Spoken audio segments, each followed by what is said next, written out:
and welcome to the Total Soccer Show. I am Daryl Grove, and I'm joined by a man who's about to get CONCACAF. Oh boy. It's Taylor Rockwell. Hello. Hello. Of all of the beginnings to the show, that's one of the more ominous, I have It to say. certainly Because I know is. what you mean, but still kind of threatening. It means I'm going to foul you. It means I'm going to run the clock down. Yep. It means I sent that band to your house last night to be playing outside your window. Yeah. Yeah. The fireworks going off at all hours. Yeah. I think makes sense. that happens anywhere in your neighborhood. The water cut off in the middle of the night. That's happened before. That wasn't me. No, okay, that one wasn't. That's just city services. Yeah, that did not actually happen to me, but that has happened to the U.S. national team several times. It has. At the various hotels I've stayed in Central America.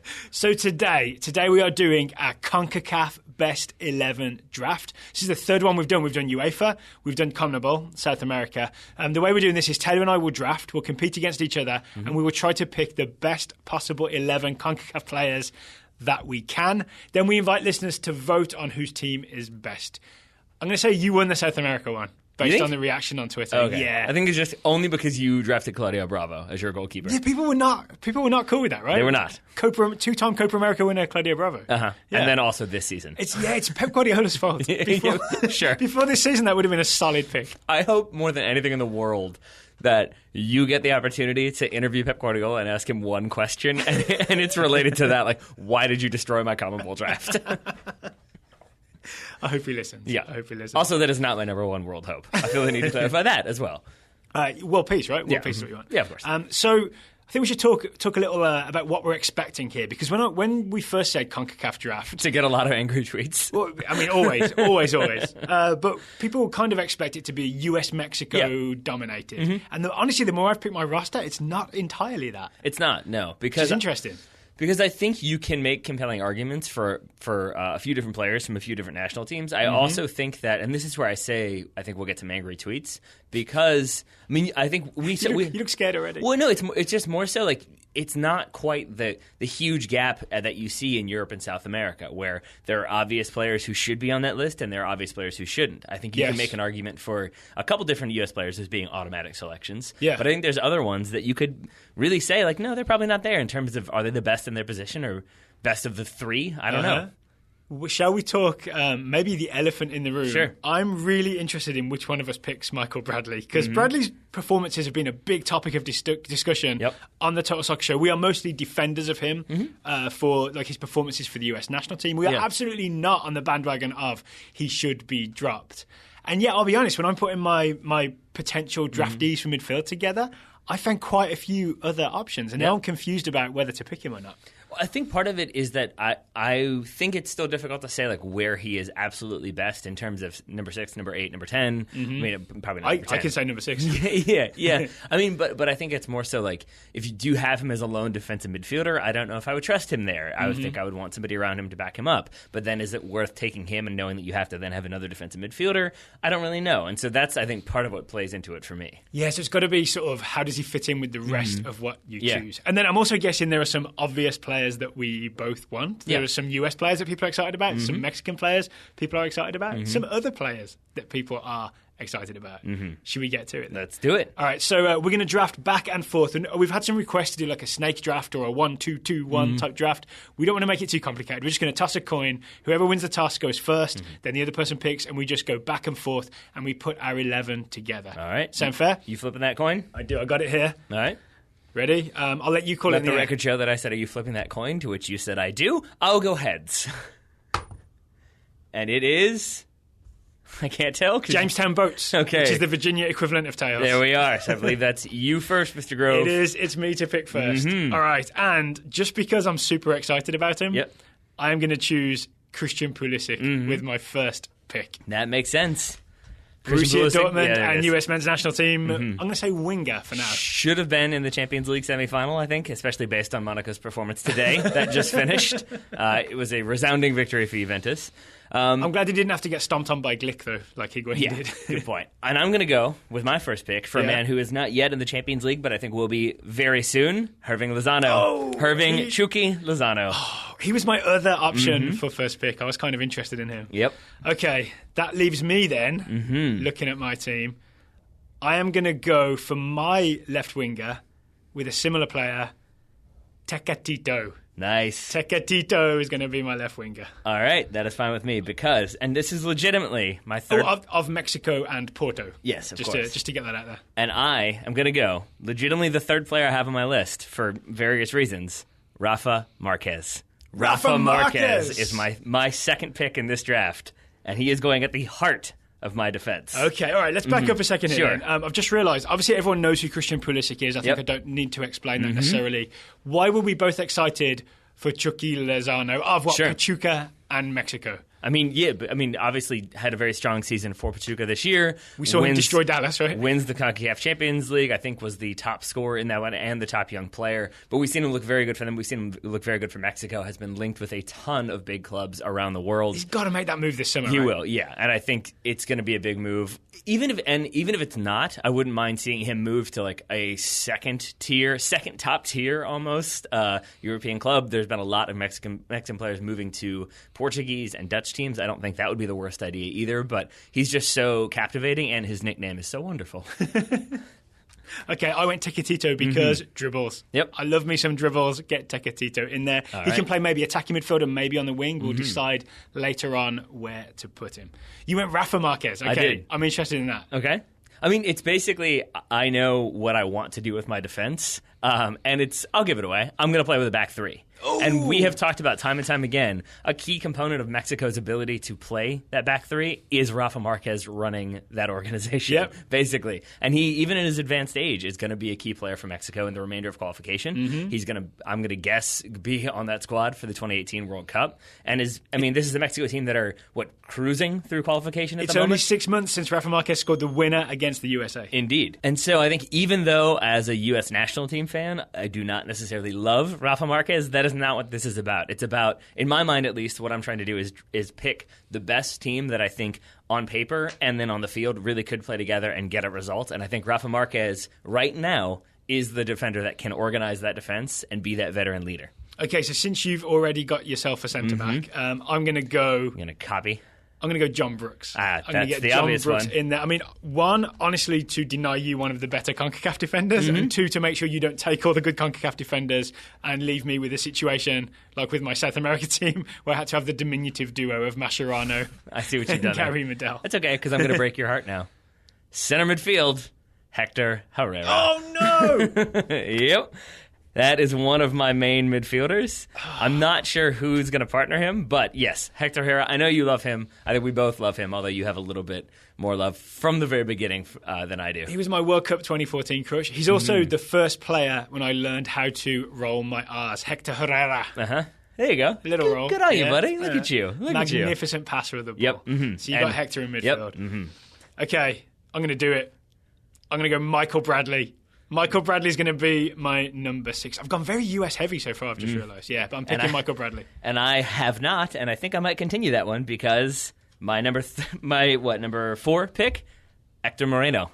I'm going to go on another defender. Good choice. I'm going to partner up Marquez and his national team compatriot. I know they rotate Juan Carlos Osorio, forgot for a second who is in charge of Mexico. Like Juan Pablo Angel? No. That would be interesting. He likes to rotate a couple different spots, but I think not Hector Herrera, but Moreno has done very good things at club level, I believe in the Eredivisie, as I mentioned before, but also for the national team, I think very strong performer, so he is another key defender for me. Okay, in that case, I'm going to go with my other centre-back.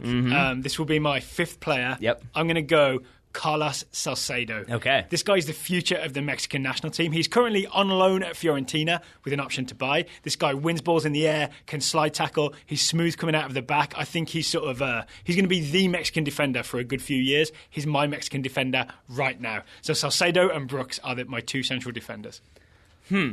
Okay. This is where things get interesting for me because there is a chance that I don't have a single American in my team, so I might need to start looking at some stuff here.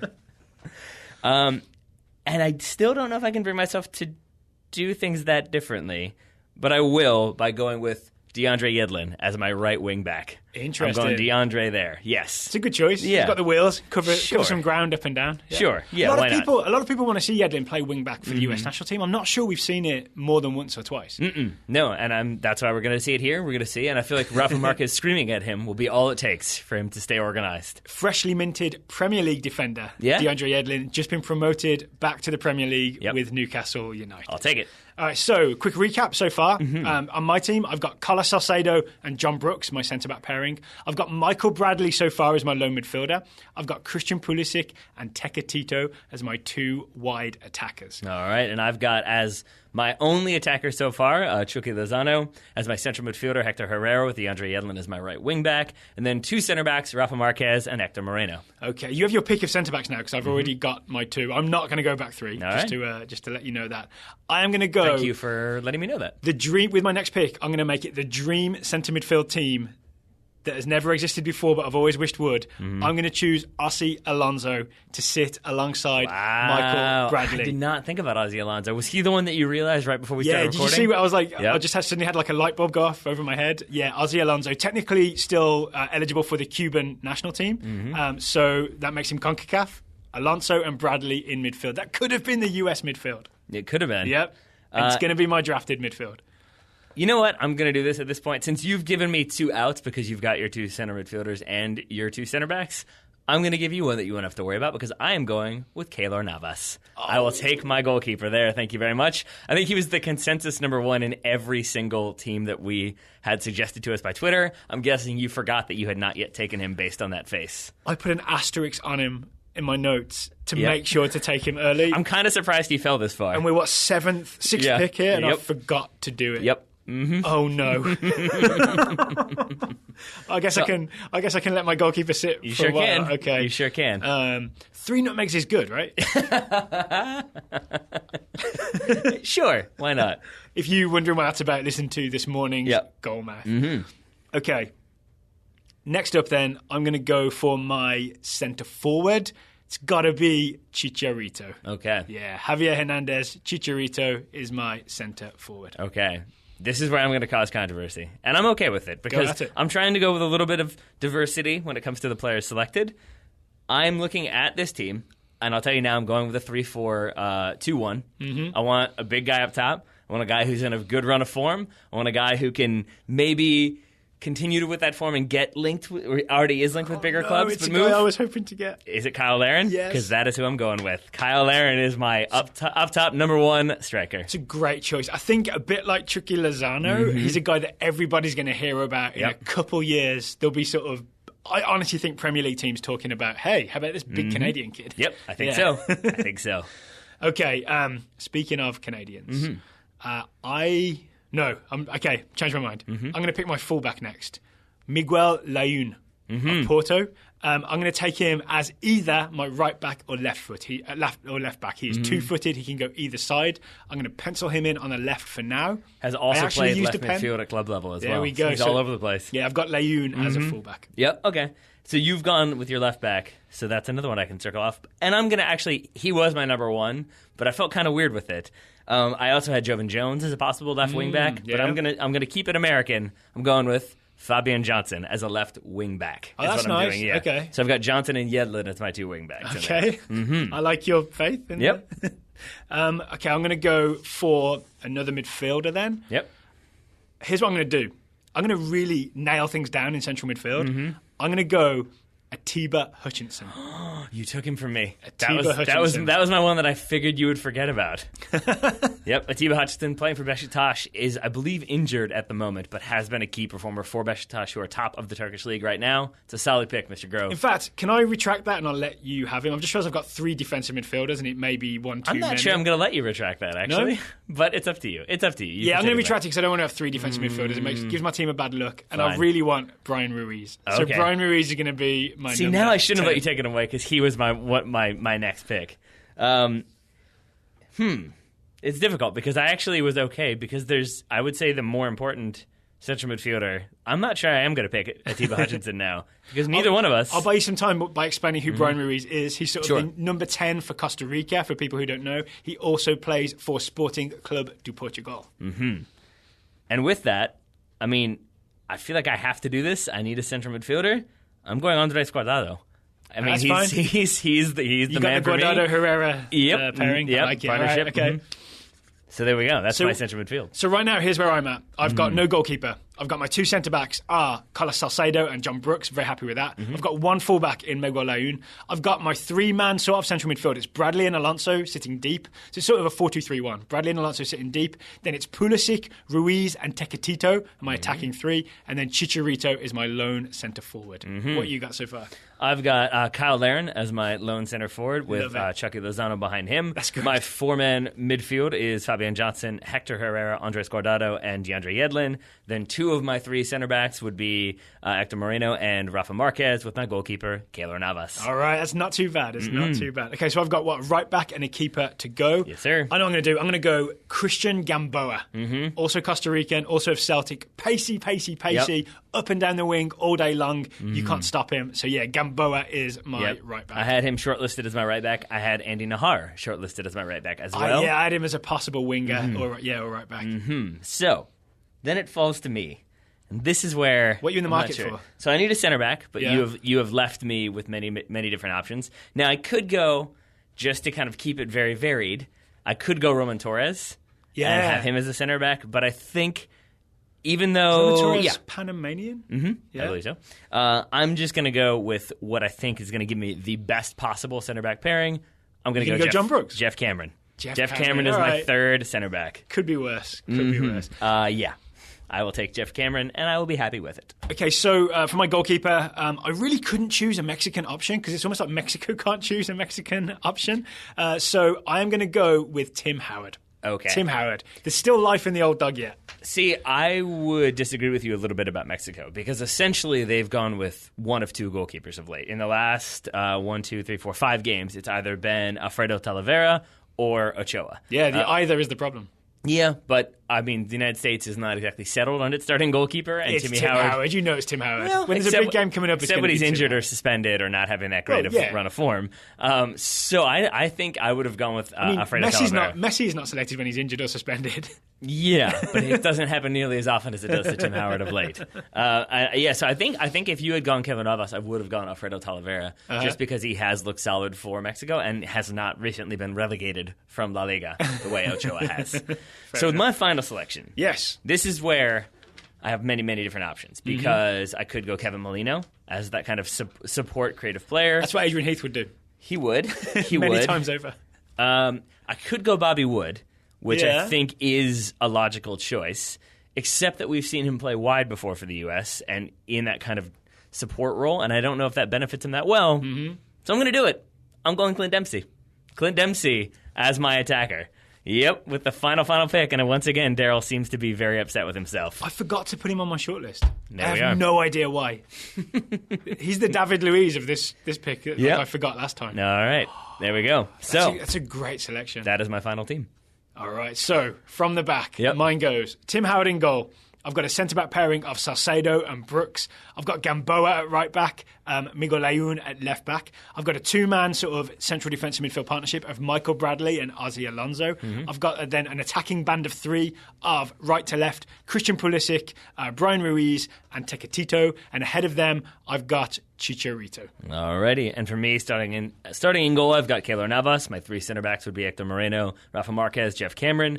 My two wing backs, left side would be Fabian Johnson, right side would be DeAndre Yedlin. In the middle, Hector Herrera, Andres Guardado. My two more attacking players would be Hirving Lozano and Clint Dempsey. And up top, holding it down, being the target man, Kyle Larin. It's like a 3-4-2-1. That is exactly what it is. So the only thing I'd be asking about is how Lozano plays in that role. He's mostly played like wide left, cutting inside, but I don't want to be brave enough to say he couldn't do that because from what I've seen, I feel like he can do pretty much anything. I'm pretty sure he'll be just fine. I've also seen him played as like the left side of the front three, so I'm okay with having him as my kind of. So maybe he just drifts that way, where he'll be up against Gamboa. I feel like that'd be a good test of pace for both of them. Yep. And then in terms of, so I didn't end up going Hutchinson, but I did have Kyle Larin, which gives me Canada. So I think I have. So Atiba Hutchinson didn't make it. He did not. Oh, I thought about it. Yeah. But no, in the Sorry, end. Atiba. Yeah, right? So can we talk about him for a second? Sure. So I feel bad that I didn't have him on there, but I had to go Bradley and Alonso first. He did, when I started researching him for this draft, he seemed to me like a guy that in the US is not as respected as he would be if he was American, for example. Because I don't think we've ever seen him in MLS.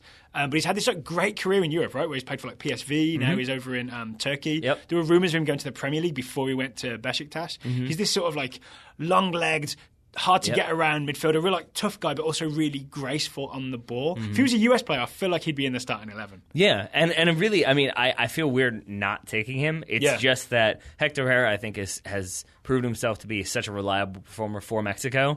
And then Andres Guardado is the player that I most fear for the Mexican national team. Just shots from distance, right? Every time he's 40 yards out, if I'm supporting the US, I'm like, oh no. It's just he's it feels like he plays with a layer of grease that you just can never really lock him down. He always seems to be able to skip away from defenders, cause problems, suck players in, and then someone runs in behind, and all of a sudden there's 5v1 situation, all triggered by Andres Guardado. Is there anyone that you regret sort of not even talking about or coming into your calculations?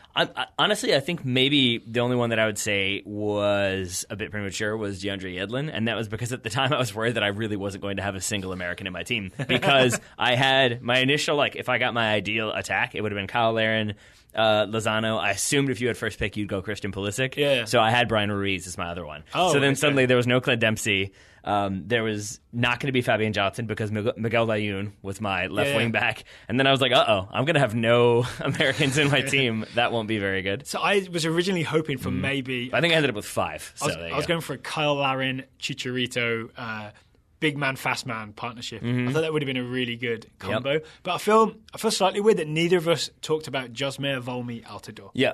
And I can tell you why I didn't. It's because I wanted to go with a 3-4-2-1 from the outset. I felt like that was what gave me the best combination of players. Yeah, that's not for him, is it? No, because he doesn't play that central striker very well. We've talked about that endless numbers of times with the U.S. national team, that he prefers to be the one who drops deep, even with Toronto. Yeah. He prefers to be the one who drops deep. He doesn't do very well when he's isolated up top. So I don't think he can do that as well as Kyle Larin can do, because we've seen him be a very talented player on the ball this season, but for Orlando, he's also been a very talented poacher. Yeah. And that's what I want that number 1 to be. And a big aerial threat as well. Yeah. I would bet, if you put them side by side, I bet Josie has a more rounded game. There are a few little things that he can do better. But part of this draft is also about excitement, right? Yeah. I'm just pumped for Kyle Larin. You know what I mean? So absolutely. I'm sad I didn't get him, but I guess I'm happy for you. But he was on my list of players that I hoped that you would pick, so that I wouldn't have to worry about it. So too was Michael Bradley. Anyone else? I guess guys like Kleshton, Darlington, Nagbe. There's the classic Klinsmann thing of others are ahead of him, right? Yeah, because Nagbe's not even the first choice left-sided attacker in the US national team. Fabian Johnson. And I was surprised that I thought Jermaine Jones was going to be your number 1 pick. I thought you were going to pick him twice, actually. But I guess that didn't end up happening. By the way, Jermaine, that was Daryl Grove who said that, not Taylor Rockwell. You can send him angry Instagram videos. I would like to request if I can have Blas Perez on my bench. That's fine. If I'm down in the last 10 minutes, I want him to just come and cause havoc in the opposition team. And then one other guy I really thought about including was Wes Morgan.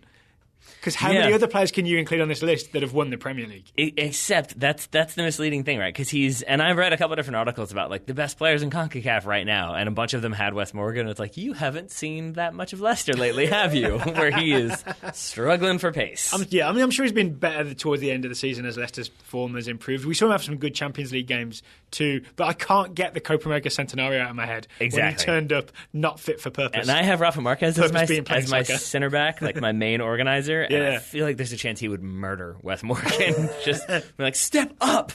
Or the age difference between them. Yeah. Which actually isn't that great. Which is not that great. Yeah. Exactly. The age combination between them. Age similarity, yeah. You press the plus on the calculator, you're in trouble. Yep. Anything else? I mean, aside from, I think we had a lot of people talk about how there are definitely some deficiencies in terms of available players in CONCACAF. Just that there really aren't that many. He didn't have that wealth of options at a lot of different spots. That's part of the reason why I went with the formation I went with, is because I was sort of not confident with a lot of the defensive midfielders on offer. And even Atiba Hutchinson, I don't think I would say he's one of the best 15 players in CONCACAF, but I think he's a very reliable midfielder. But I feel like that was kind of the roadblock I kept running into, is there weren't as many yes, he is definitely in there no matter what. I will find a way to make this work. This was the first time in these drafts, which again, it's only the third one, but still, it's the first time that I went formation first rather than let me see what players I really, really want and then I'll figure it out. One final guy I want to mention. I nearly found a spot for him in my team.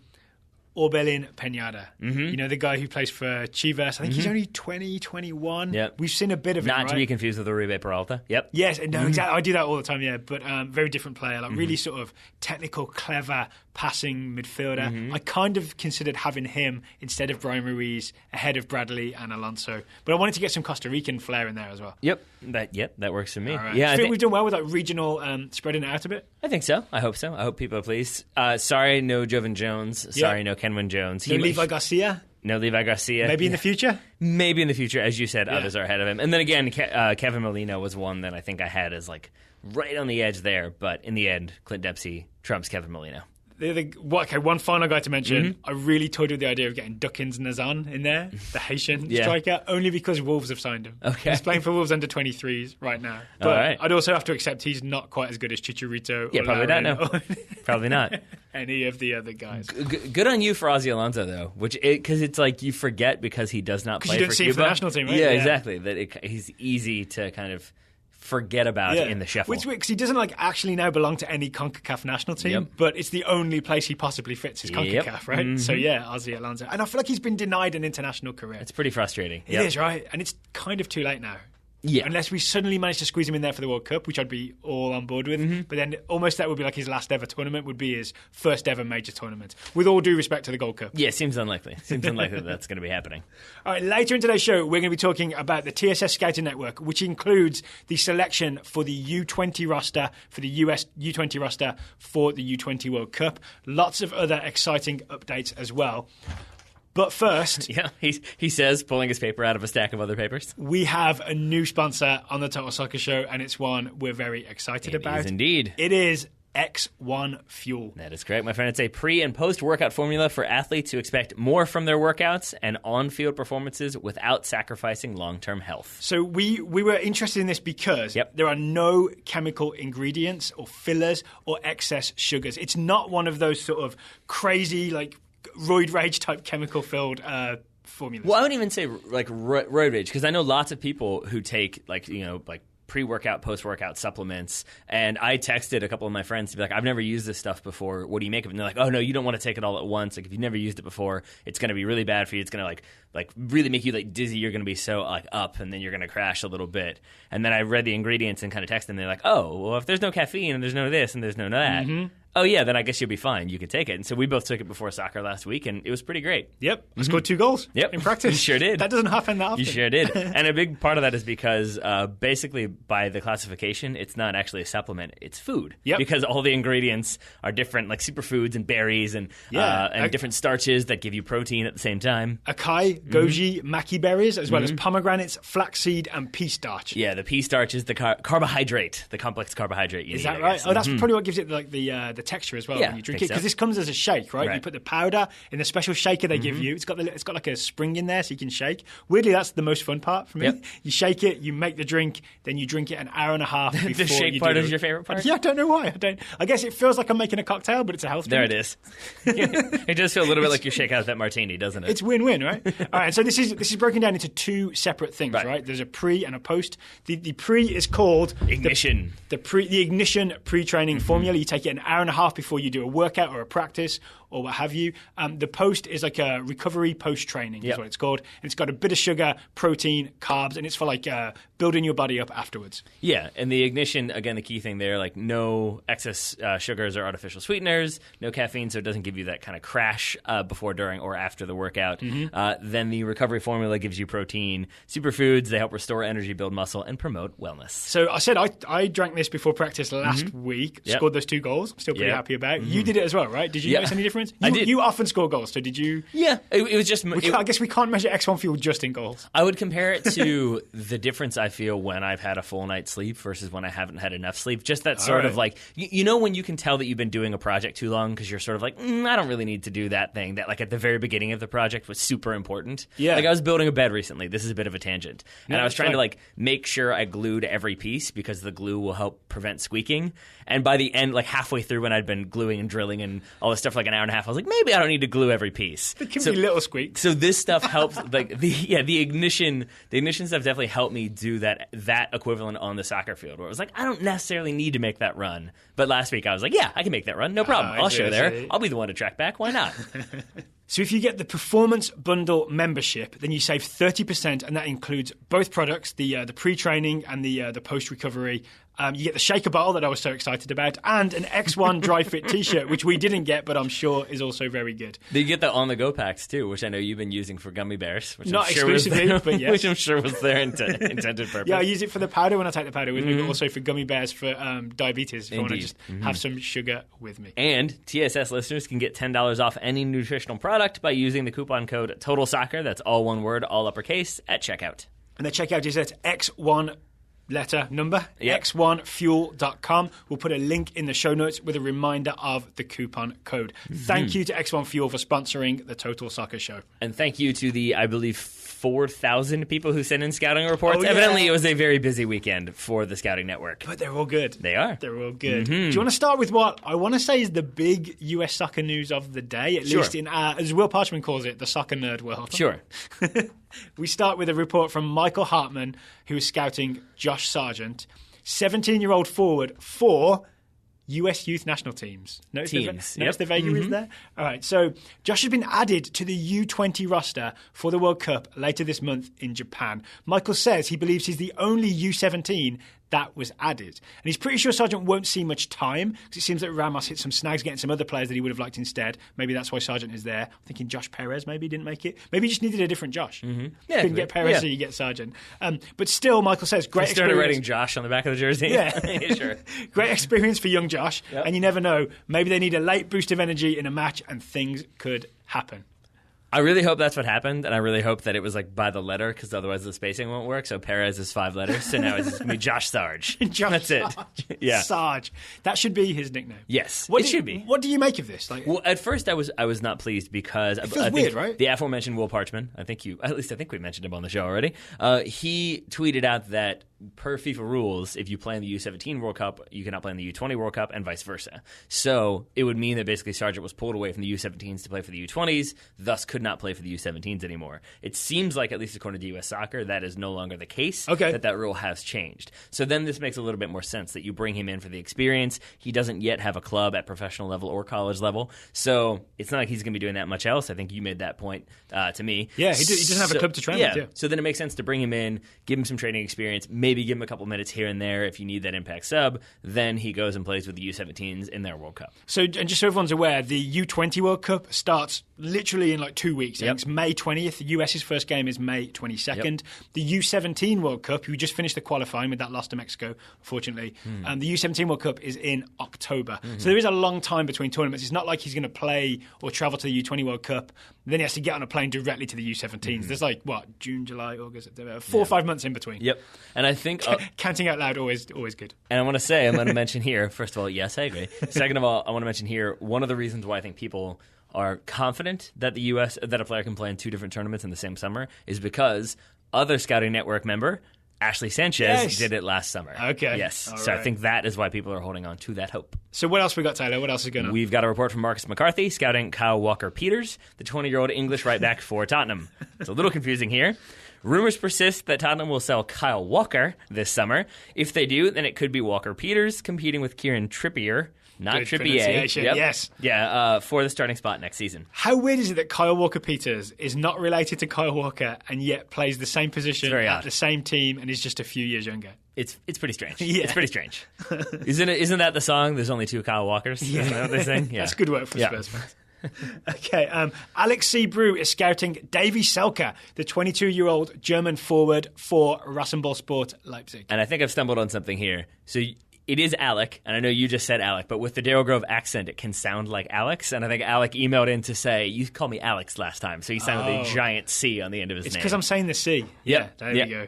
How dare you? How dare you? Me or him? Everybody. I'm just clarifying before we get another email about, hey, my name is Alex. Or Alec. See what I've done here? As Jimmy Carr says, this is how it's supposed to sound. Yeah, whatever. So, Alec. Alex says Selke came on for Leipzig in the 81st minute with his team up 2-0 against Hertha Berlin. Mm-hmm. After an own goal made it 2-1, Selke scored 2 goals in the closing minutes to put the match out of reach. The win secured an automatic Champions League spot for the newly promoted Leipzig. Not bad. It also cast Hertha, their season, into a little bit of uncertainty because I think they're outside of the automatic Europa League spots, but I think because of the way the DFB Pokal works, maybe there will be an available spot still for them, but there are many games. We'll see what happens. Oh, it's Bayern versus Borussia Dortmund in the Pokal. May 27th, people. We're going to be keeping an eye on that for TSS. Mm-hmm. We're also going to be keeping an eye on Emerson Hyndman. So too is Richie Garcia, who is scouting Emerson Hyndman, the 21-year-old American midfielder for Rangers on loan from Bournemouth. That's an important distinction because Bournemouth manager Eddie Howe has stated that Emerson Hyndman is not for sale. He said, quote, "You don't invest in young players to then move them on very quickly. That defeats the object of our model. We look to bring in young and talented players and develop them and make them better. That is a long process," end quote. So that's good news. The bad news would be that Hyndman did not train with Rangers all week, and it looks like his foot injury will keep him out for the remainder of the season. I actually think I saw this tweeted, and I retweeted it with the word no, but then I realised, we're almost in mid-May. Yeah. The rest of the season is like 2 weeks. That's what's kind of confusing about all this. Yeah, I've seen a couple different things of like, he's out for the remainder of the season. Yeah, and that makes it sound like a 6-month injury. Yeah, right? it's like they've got 2 games left. Let's all calm down. How do we feel about what Eddie Howe says? Do we trust him? Well, I'll say, first of all, though, I think don't Scotland now have that kind of playoff format to make the league a little bit more exciting? So he will then miss the playoffs that they have, where it's like, the top 6 in the table I'm not sure have how a it works. playoff. Yeah, I think that's what it is. I don't know. So that's a bit of a bummer. But sorry, so your second question was? Do we trust what Eddie Howe says, that like he's part of the long-term plans? Because I just feel like I've heard this kind of thing before, and then Emerson Hyndman doesn't play. And I think Emerson Hyndman's good enough that he should be playing somewhere. I'm going to say I 70% believe what Eddie Howe is saying, and I think there's a 30% chance that is a way of maybe adding a few more million onto his price tag. This is a negotiating tactic. I mean, because we've seen that before. Right? It's like, no, he's integral in our plans. There's no way we're going to let him go. Anyone who thinks we're going to let him go better open that checkbook. Like, I could see that sort of being it, but I don't know if that's necessarily the game that they'd be trying to play right now. All right, moving on. We have a report from Matthew Anderson. He's scouting Godfred Dancer, the 22-year-old Ghanaian midfielder for Bologna in Serie A. Dancer has confirmed on Friday that he is willing to go on strike to show support for Sully Montari, who got a 1-match ban for walking off the pitch after he was racially abused. Did you hear about this? I did. So he got a yellow card earlier in the game. He got a second yellow for refusing to play for walking off the pitch, so he will get a 1-match suspension. So there has been some talk that a lot of players around the league would protest because he walked off the field because he was being racially abused. Haven't Serie A rescinded the ban now as well? I think under a bit of pressure they've walked it back. Still terrible work from Serie A. Get it right the first time. Yeah, Get exactly. it right the first time. And respect to Sully Montari for taking a stand, taking a risk. Yeah, absolutely. I mean, because he easily could have kept playing and just kind of like talked about it at the end of the game, I think it's better to bring attention to it immediately and as publicly as possible. Yeah, so there we go. Up next, Sean Dickey scouting Weston McKennie, the 18-year-old American midfielder for Schalke Academy. I've just remembered McKennie didn't make it to the U20 roster, did he? No, but I think we're choosing to see that as a sign that he was so important for Schalke they didn't want to let him go. I think that's what it is. I think if he was available, they would have taken him. Yeah, sure, because Schalke's academy has a lot going on this summer. Who knows? Anyway, McKennie went you were about to find out that they do. Yeah, well, yeah, they went the full 90 for Schalke's. McKennie went the full 90 for Schalke's U19 team against Wuppertal's U19s. We just have my new favourite team name, Wuppertal. Yeah, he scored Schalke's only goal in a 1-1 draw, and his team will now prepare to play Bayern Munich in the first leg of the semi-final of the German Youth Championship. That's what I'm talking about, right? So if there's the first leg of the semi-final, that means there's potentially 3 more games to go. That would take you through to beyond the start of the U20 World Cup. Okay, that makes sense. That's why the U19s are holding on to him tight. Perspective is key. Yeah, but remember the name Weston McKennie. I feel like if he'd stayed with Dallas, he'd probably be playing in MLS already and we'd all be talking about him. Because he's with Schalke's U19s, we haven't quite seen him make the breakthrough yet. Next season is Weston McKennie season. What's that name again? Weston McKennie. That was my joke. Put it on the big board if you want. Next season is Weston McKennie season. No, it was my hilarious joke because you said don't forget it. See what I did you there? Immediately pretended to forget it. Yeah, that's what I do, buddy. It's the classic humour you get on the top. There you go. Almost award-winning Total Soccer show. What else we got, Taylor? Up next, we have one to be read by you. Okay, oh yeah. So Russell Findlay is scouting Eric Palmer-Brown, the 20-year-old American defender / midfielder sometimes for Swope Park Rangers. So EPB has been named to the US Under-20 squad. Russell also let us know that EPB, get this, leads all American professional leagues, MLS, USL, NASL, in pass completion with 92.2% for Swope Park Rangers. Not too shabby. Well, I have two things to say about this. One, yeah, it's great that he leads the league in that completion. Two, that means you don't want to be watching Swope Park Rangers because that means Eric Palmer-Brown and his centre-back partner are passing the ball back and forth. I didn't think about that. It means there's not much else going on, right? Good. I say that with no knowledge of what else has happened with Swope Park, but that's what I think that means. Yeah, but in terms of USL fandom, it could always be worse. Just ask LA Galaxy 2 fans. What's going on? Russell Varner scouting Hugo Arellano, more likely. 19-year-old American center-back for LA Galaxy 2. Hugo played all 90 minutes for Los Dos as they lost 4-0 to Orange County SC. That's kind of a local derby-ish, isn't it? Yeah, and they already lost, I think, the week before as well. Can I assume Orange County SC is like OC? Orange County? I believe you're correct. Right. Russell says it doesn't look like Hugo was at fault for any of the goals, but times are still pretty tough for the Galaxy. Their MLS club is struggling, and their USL side has not won a game since the season opener on March 25th. I did not know that. Yeah. I just learned that. That is not good. Up next, Ryan Marzak is scouting Pione Sisto, the 22-year-old Danish winger for Celta Vigo. You will have seen him recently, Taylor, because Sisto played on the wing as Celta lost 1-0 to Man United in the Europa League semi-final first leg. The second leg is this Thursday. That is at home for Manchester United, and it will be a little bit interesting because it definitely seems... We didn't talk about it. I know some people are probably frustrated by that, but United lost to Arsenal this Sunday, 2-0, and it seemed like they were definitely had both eyes and all attention on that Europa League second leg semi-final as opposed to any position in the Premier League. I would say eyes, ears, and even the smell of their nose pointed towards the Europa League. Definitely. That's why you had a lot of youngsters getting their debut. And I think I saw a couple of different people pointing out that was a very Mourinho thing to do, that you blood the youngsters and then you can say, like, oh, no, it was an important game. We gave the youngsters their chance. That's what it's all about, even though we lost 2-0 to Arsenal. He's a brave man. Let's say that. He's a brave man.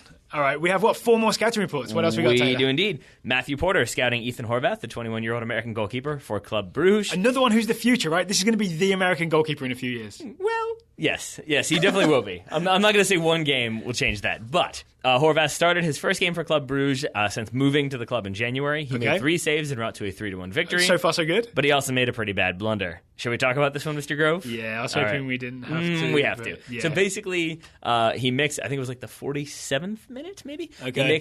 He comes off his line, slides out, makes a save. All good, right? He's got the ball, all's looking good. And does well to collect it. Yeah. Hold it cleanly. Comes We're all off his feeling line. good about Ethan Horvath at this point in the clip. We are. Then I think he thinks he hears a whistle. So instead of like punting it or throwing it, he puts it on the ground and kind of keeps a hand on it like, right, this is definitely a free kick. Yeah. Then he stands up like, okay, we've all caught a free kick. Except no free kick has been called, no whistle has been blown. And opposition forward, David Polet? Let's go Polet. Okay. Yeah. Polet basically takes, like, kind of pulls the ball away from him with his foot, like just kind of like the reverse drag, turns, passes it to the goal, and it's a goal for the away team because no whistle was blown. That's not great. Horvath either didn't know that the whistle hadn't gone, or so thought the whistle had gone, it hadn't, or didn't know that Polet was there. Yeah. Either way, it's a lack of awareness cost his team a goal. I think Matthew Porter summed it up as like he's hoping it's nerves, that it was just sort of like really being up for it, and so maybe he heard a whistle in the crowd and thought it had gone. But no, I think he definitely thought there had been a stoppage in play. That's why, because you can see him stand up, get ready to take the free kick, and when the ball is taken away, he sort of reacts like, come on, guys, what are we doing here? He Like, doesn't go play. chasing after him to try and tackle it. Like, I've made a mistake, I should get him. He's like, no, this shouldn't be happening. Yeah. But it's a goal. It's a goal. It is. But then he makes up for it because he has the assist for the third goal. I'm going to say the assist is as intentional as the own goal assist. Yeah, I think so. Basically, he boots it down the field. There's a lot of chaos. Defenders miss it. Goalkeeper misjudges. And it just ends bounces up over the tap-in. opposition defense. Yeah, basically. Right? But still counts. Counts as an assist. Well done, Ethan Horvath. Why not? All right, another American player, Jonathan Failer, is scouting Tommy Redding, 20-year-old American centre-back for Orlando City, and another one that made the U20 roster for the World Cup, I believe. Failer says, Redding was in Orlando City's starting 11 and did a very good job against Josie Altidore in a recent game. Orlando lost 2-1 to Toronto, but neither goal was Redding's fault, and SB Nation blog, The Mainland, M-A-N-E, giving Redding the highest player grade of the team with an 8.5. 5. Fela says that he'd say that Reading has solidified a starting role, but he's probably going to miss time with the U20 World Cup coming up. As an Orlando fan, Jonathan says he's not sure how to feel about that because he's become a major piece of the back line. Will Parchman ranked Tommy as the number 3 best MLS defender aged 20 or younger. I looked up their full list. Yep. Can you name me the top 2, Taylor? I think I can, because I've thought about this. Because you told me you were going to do this earlier. Yeah. I'm going to guess the aforementioned Eric Palmer-Brown is going to be on there. Yeah. And I'm going to guess, just because he's been playing for a long enough time that you would think he's older than 20, but he is not, I'm going to say Justin Glad is also on there. That's correct. There we are. Yeah, and they're also both on the U20 World Cup roster. So if you thought the U17s were short of centre-backs and that has you worried for the future, don't be, because we have so many of them on the U20 World Cup roster. But I also feel like you telling me that you were going to ask me that question was like a little bit of head games, because you gave me plenty of time to overthink it and think of all of the possibilities. It's like, I mean, Paxton Pomykal, he is pretty good. I don't know. It could be him. Who knows? Also, he's an attacking midfielder. Well, there's that. I want to talk about that roster a second, the U20 roster. Cameron Carter-Vickers is on there. Gideon Zelalem is on there. We got some faces from the past here. These are 2015 U20 World Cup players on this roster. I am more okay with CCV being on there than I am Gideon Zelalem. Interesting. Why? Because we were both a little worried about Zelalem having 2 of these tournaments in a row, and it's suggesting that his career hasn't progressed. So why is that not the same for CCV? I think because CCV hasn't been sent out to 2 like lower tier clubs. Because and then not played. Yeah, I mean, Zelalem was at Rangers last season when they were in the Scottish Championship, the 2nd division in Scotland, and obviously didn't do enough to really cement his role there. Didn't get a permanent offer. Played another on one. and off and had his moments, and like there was some good YouTubey moments, but it wasn't. He's not done as well as Emerson Hyndman, put it that way. And then was sent to VVV or VV Venlo this season in the Dutch 2nd division, which what Leander Charlakens was like, this is not a good standard, and he would know. So I think to not get consistent minutes there either, it points to there are problems in his game that we don't quite know, and I don't know if him then going back and playing for another U.S. team is going to solve any of those issues. Whereas CCV, I feel like, has been with Tottenham, has gotten a few minutes here and there, mostly in the League Cup. I think all in the League Cup. Yeah, okay. But still... I'm not 100% sure on that. I'm pretty sure. I think he might have gotten some in the less meaningful European games, but I could be totally wrong on that one. Yes, you're right. So I was thinking only Premier League. Yeah, okay. Yeah, but I think to still be in there and to still to have not been sent out because they're like, no, you are like our 4th choice center back in case something goes wrong. Yeah, if anything happens to Toby or Jan, then we need you. So exactly. Stay home, Cameron. Stay home. Exactly. And even though stuff has happened to them, and they've played, I think, Wanyama and Dyer and then Vimmer, and so Dyer's versatility was the problem for CCV this year. Yeah, quit being so versatile, Eric Dyer. Then it won't be such an issue. Get back in midfield. So anyway, so I don't have as much of a problem. I basically put it this way: I don't have a problem with either one, but I'm more excited to see CCV in there than I am getting into all of them. Also, I asked this to Will Parchman yesterday. The U20 World Cup is going to be on Fox Sports. Yep. It's in South Korea. Yep. It's going to be, once again, middle of the night. Because I think 2015 was New Zealand, right? Yep. I think it's like 4 a.m., 1 a.m., and then 5 a.m. or something like that. So, up early with coffee, up late with coffee, or I guess another drink, or DVR. What's your preferred way of watching the U20 World Cup? I think you know the answer to this. It's definitely going to be DVR. It's going to be DVR? Okay, all right. Yeah, dude. We learned the hard way this summer that, going all out and watching all of the soccer all the time means that we reached a point, I think, last summer where we didn't really know what day or time it ever was. Where I was like, it's let's go get a drink, and you'd be like, it's 8:30 in the morning, but I legitimately thought it was 6 o'clock in the evening. So yeah, that can definitely happen, and I would like to maybe not have that happen to the extent possible. Okay, so we'll be DVRing and using, say, Fox Soccer to go. We can get a look at the U20 World Cup. I'm hoping we'll be able to watch and review all the US games. I would like that. Good? Yeah. Where's the U17 World Cup? Because I've already forgotten it. India in October. Well, that's not great either. I have no idea about Indian time zones. I'm guessing it's probably closer to South Korea than it is Eastern Standard Time. So well, I guess that's a problem for October. Yeah. We'll figure that out when we come to it. Yeah, sure. Should work. Okay, 2 more scouting reports. 1 American, 1 Japanese. Up next, Zach Betcher is scouting Tim Weah, the 17-year-old American striker for PSG Academy, and he was also playing for the US under-17s. Zach says, Weah scored in the under-17s 6-2 win over Cuba, the one that sealed U17 qualification. He also sent us the video. Do you get a look at this? Being Zach, not Tim. Yeah, so unfortunately Tim didn't send it. We're happy to get it from Zach as well. I remember I was more impressed with this goal than you were. Yeah. Yeah?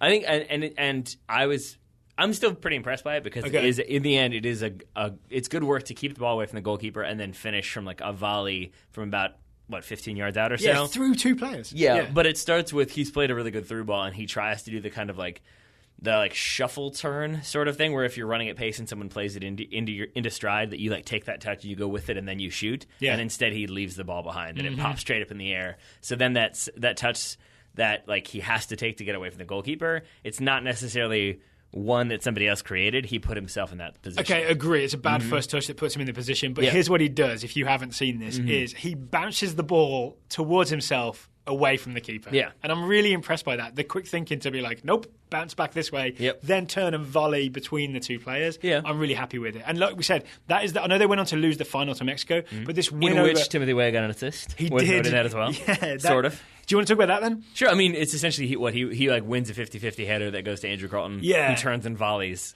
from about 20 yards out. Yeah. And again, that one is more maybe Andrew Carlton than Timothy Weah. It's very Andrew Carlton. Carlton pressures the Mexican keeper. Yeah. Mexican keeper whiffs a clearance, but that allows Timothy Weah to challenge a Mexican defender just outside the box. Yeah. Weah wins the header, nods it to Carlton, who turns and volleys. Yep. Still good work from Tim Weah, though. Still good. Maybe if Josh Sargent is unavailable, it means Weah gets into that front three. Because he's been sort of the first guy off the bench instead of a starter. I think so. That said, he's been subbing on for Andrew Carlton. But yeah, I think you could probably put him up top or move it around a little bit. Maybe put Akinyola up top. You put Andrew Carlton in there. Yeah, it makes sense.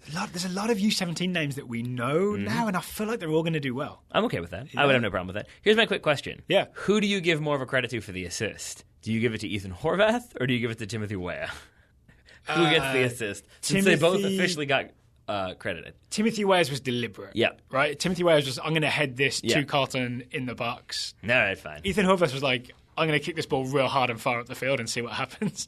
I'll agree with that. Yeah, which he successfully did. That's true.